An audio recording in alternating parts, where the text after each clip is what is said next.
Assalamualaikum warahmatullahi wabarakatuh. Hai semua, kami dari kelompok 2 akan mempresentasikan hasil kerja kami dengan judul Hormat pada Diri Sendiri. Dengan anggota Alif Kurnia Adi dengan NPM 125, Dwi Putri Prabawati dengan NPM 053, Jihan Rahmawati dengan NPM 170, Naufal Ali Ahmad dengan NPM 082, Randa Mulyo Jati dengan NPM 028, Stinimatul Horiah dengan NPM 039, Fiardo Farera dengan NPM 151.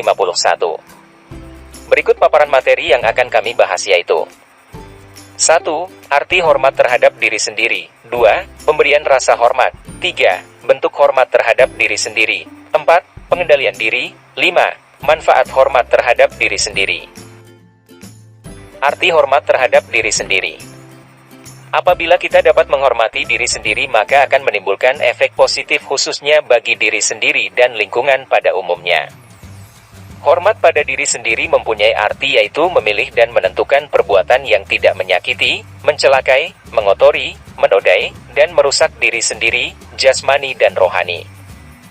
Dalam hormat pada diri sendiri membuat penilaian yang tepat terhadap semua perbuatan berdasarkan norma-norma kehidupan yang berlaku itu sangatlah penting, karena hal tersebut akan menimbulkan penceritaan yang baik pada diri kita. Materi selanjutnya yaitu tentang pemberian rasa hormat. Kita sebagai manusia yang merupakan makhluk Tuhan, makhluk sosial dan juga makhluk pribadi harus berlaku hormat yaitu meliputi 1. Sikap hormat terhadap Tuhan. Merupakan sikap hormat kita yang ditujukan terhadap Tuhan sebagai pencipta kita. Hal ini dapat kita lakukan dengan menjalankan apa yang diperintahkan Tuhan kepada kita dan menjauhi segala sesuatu yang menjadi larangan yang telah ditentukan olehnya. 2. Sikap hormat terhadap diri sendiri. Sikap ini merupakan sikap-sikap hormat kita dalam menghargai diri kita sendiri yang ditunjukkan dalam kehidupan sehari-hari, baik dalam hal fisik maupun dalam hal batin yang mampu mencerminkan karakter kita di hadapan orang lain. 3. Sikap hormat terhadap orang lain. Merupakan sikap hormat kita terhadap orang lain pada saat kita berinteraksi terhadap orang lain dalam kehidupan sosial kita. 4. Sikap hormat terhadap lingkungan. Sikap yang kita tunjukkan sebagai manusia terhadap makhluk Tuhan lain yaitu yang berkaitan dengan interaksi kita sebagai manusia dengan lingkungan alam sekitar kita. Bentuk hormat terhadap diri sendiri. 1. Jasmani atau fisik. Seorang manusia harus melakukan upaya-upaya untuk menjaga dirinya tetap terpelihara secara lahir, tampak, baik di hadapan orang lain maupun hadapan Tuhan. Hal-hal yang harus dilakukan meliputi rajin berolahraga, makan makanan yang bergizi seimbang, menjaga kesehatan dan kebersihan dan yang lainnya. 2. Rohani atau jiwa. Kesucian batin kita juga merupakan hal yang harus kita jaga. Tidak cukup hanya dengan memelihara kesucian fisik, maka kita juga harus memelihara kesucian batin yakni dengan menuntut berbagai ilmu, agama, ilmu untuk kehidupan dunia, yang mendukung untuk dapat melakukan berbagai aktivitas dalam hidup dan kehidupan sehari-hari. Pembekalan akal atau menuntut ilmu dapat diupayakan misalnya melalui pendidikan formal.